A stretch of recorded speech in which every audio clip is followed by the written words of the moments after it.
इस प्रश्न में ठेका खाता बनाकर वर्ष का कुल लाभ हानि खाते में अंतरित की जाने वाली राशि तथा संचय के रूप में रोकी जाने वाली राशि का निर्धारण किया जाएगा। ये ठेका खाता जो बनाया जाएगा वो ठेकेदार की पुस्तकों में होगा और इस प्रश्न में ठेकेदार का नाम है मिस्टर लाल एंड कंपनी। तो सबसे पहले हम प्रश्न को हल करने से पहले लिखेंगे books of messrs Lal and company. उसके बाद हम कॉन्ट्रैक्ट अकाउंट बना रहे हैं तो कॉन्ट्रैक्ट अकाउंट लिखेंगे और ये कॉन्ट्रैक्ट अकाउंट है कारखाना भवन का, फैक्ट्री बिल्डिंग का। तो इस कॉन्ट्रैक्ट अकाउंट का नाम होगा फैक्ट्री बिल्डिंग कॉन्ट्रैक्ट अकाउंट। यानी ठेका किस चीज़ का बनाया जा रहा है उसका नाम, उस कार्य का नाम। तो हम यहाँ पर बनाएंगे फैक्ट्री बिल्डिंग कॉन्ट्रैक्ट अकाउंट और जिसकी पुस्तकों में बना रहे हैं वो है लाल एंड कंपनी। तो सबसे पहले लिखेंगे in the books of Lal and company और उसके बाद जो ठेका बना रहे हैं, जो ठेका कार्य है उसका नाम लिखकर ठेका खाता लिखेंगे, यानी फैक्ट्री बिल्डिंग कॉन्ट्रैक्ट अकाउंट। इस ठेके में अगली चीज़ होगी, जिस अवधि से संबंधित ये ठेका है वो अवधि लिखी जाएगी और ये 31 मार्च 2018 को समाप्त होने वाले वर्ष के लिए बनाया जा रहा है तथा ये ठेका कार्य जो इसका वर्ष के प्रारंभिक तिथि है वो है 1 अप्रैल 2017। यानी इस ठेके को बनाया जा रहा है 31 मार्च 2018 को। तो अगली चीज़ लिखेंगे फैक्ट्री बिल्डिंग कॉन्ट्रैक्ट अकाउंट के बाद फॉर द ईयर एंडिंग 31 मार्च 2018।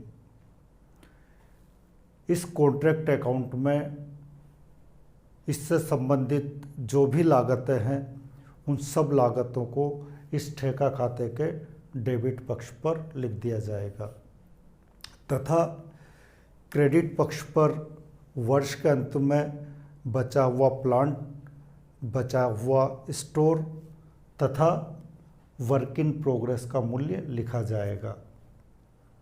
इस प्रश्न में इस ठेके को प्रारंभ में इशू किए हैं स्टोर्स 2 लाख रुपए के।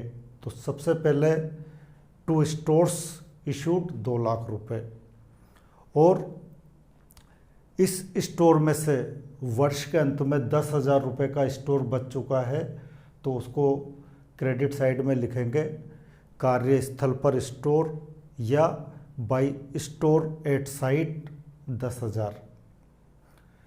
इसके बाद इस ठेके पर मजदूरी लगी है 1,80,000 रुपये की, जिसे लिखेंगे टू वेजेज 1,80,000। इस ठेके को प्लांट इशू किया है 2 लाख रुपए मूल्य का, तो टू प्लांट 2 लाख रुपए। ठेके पर ओवरहेड है 12,000 तो टू ओवरहेड और डायरेक्ट एक्सपेंसेज है 25,000 के, तो to direct expenses 25,000। Credit side में जो प्लांट 2 लाख का भेजा था उस पर 10% मूल्यह्रास अपलिखित करना है और ये प्लांट इस ठेके पर पूरे वर्ष काम में आया है तो पूरे वर्ष का 10% मूल्यह्रास अपलिखित किया जाएगा। प्लांट का प्रारंभिक मूल्य था 2 लाख रुपए, 10% ब्याज दर, 10% मूल्यह्रास की दर यानी 10/100 और पूरा वर्ष का लिया जाएगा, इसलिए मूल्यह्रास होगा 2 लाख इंटू 10/100 बराबर 20,000 रुपये। इस प्लांट के प्रारंभिक मूल्य यानी 2 लाख में से इसका मूल्यह्रास 20,000 रुपये घटाने के बाद शेष 1,80,000 रुपये कार्यस्थल पर प्लांट या प्लांट एट साइट के रूप में क्रेडिट पक्ष पर लिखे जाएंगे ठेका खाते के। इसके बाद जो कार्य ठेकेदाता के इंजीनियर या आर्किटेक्चर द्वारा प्रमाणित कर दिया गया है, उस प्रमाणित कार्य का मूल्य लिखा जाएगा वर्क इन प्रोग्रेस में। WIP से मतलब है वर्क इन प्रोग्रेस, यानी अर्ध निर्मित कार्य।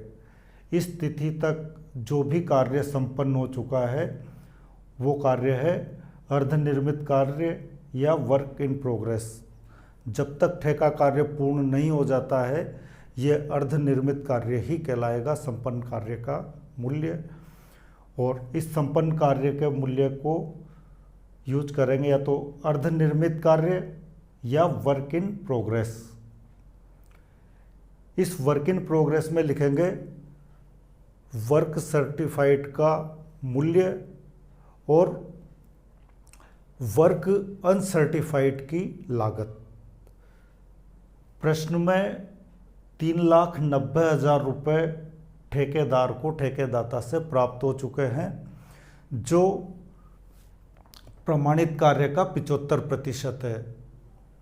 3,90,000 प्रमाणित कार्य का 75% है, तो प्रमाणित कार्य होगा 3,90,000 इंटू 100/75 बराबर 5,20,000। यानी ये 5,20,000 तो हैं ठेकेदाता के आर्किटेक्चर द्वारा प्रमाणित कार्य का मूल्य, और 3,90,000 हैं ठेकेदाता से ठेकेदार को प्राप्त राशि, जो प्रमाणित कार्य का 75% है। तथा इसके अलावा अनसर्टिफाइड वर्क की कॉस्ट है 12,000 रुपये, और वर्क इन प्रोग्रेस का टोटल मूल्य होगा 5,20,000 प्लस 12,000 बराबर 5,32,000। क्रेडिट साइड में वर्क इन प्रोग्रेस के साथ साथ अंतिम संपत्तियों को लिखने के बाद इनका जोड़ जो भी होगा उसमें से डेबिट साइड की सभी लागतों के जोड़ को घटा देंगे। यदि क्रेडिट साइड का जोड़ अधिक है तो वो कहलाएगा वर्ष का कुल लाभ, यानी टू टोटल प्रॉफिट, और इसे लिखेंगे टू टोटल प्रॉफिट CD, जो आएगा 1,05,000 रुपये। इस टोटल प्रॉफिट को वापस क्रेडिट पक्ष पर बाई टोटल प्रॉफिट BD के रूप में लिखेंगे। इस वर्ष के कुल लाभ के दो भाग करेंगे, एक तो लाभ हानि खाते में अंतरित की जाने वाली राशि और एक भविष्य के लिए संचय के रूप में रखी जाने वाली राशि। लाभ हानि खाते में अंतरित की जाने वाली राशि के लिए लिखेंगे टू P&L अकाउंट, और संचय के लिए रोकी जाने वाली राशि के लिए लिखेंगे टू वर्क इन प्रोग्रेस। यानी वैल्यूएशन ऑफ वर्क सर्टिफाइड और वर्क अनसर्टिफाइड, ये तो है कुल अर्ध निर्मित कार्य का मूल्य, और इसमें से जो भविष्य के लिए राशि रोकी गई है उसको घटाने के बाद जो बचेगा, यानी इस 5,32,000 में से संचय के लिए रोकी गई राशि को घटाने के बाद जो बचेगा वो होगा वर्क इन प्रोग्रेस का मूल्य। लाभ हानि खाते में अंतरित की जाने वाली राशि का निर्धारण करेंगे प्रमाणित कार्य ठेका मूल्य का कितना पूरा हो चुका है। यहाँ पर ठेका मूल्य 10 लाख रुपये है और प्रमाणित कार्य का मूल्य है 5,20,000। यानी प्रमाणित कार्य ठेका मूल्य का 1/2 से अधिक हो चुका है, तो इस स्थिति में लाभ हानि खाते में कुल लाभ की 2/3 राशि को प्राप्त राशि व प्रमाणित कार्य के अनुपात में स्थानांतरित किया जाएगा। यानी total profit into 2/3 into 75/100 cash received बटा वर्क सर्टिफाइड। कैश रिसीव्ड है वर्क सर्टिफाइड का 75%, तो कैश रिसीव्ड बराबर 75 और वर्क सर्टिफाइड बराबर 100। यानी जब आधे से अधिक ठेका मूल्य का वर्क सर्टिफाइड हो चुका होता है तो उस स्थिति में लाभानी खाते में कुल लाभ की 2/3 राशि स्थानांतरित की जाती है कैश रिसीव्ड बटा वर्क सर्टिफाइड के अनुपात में।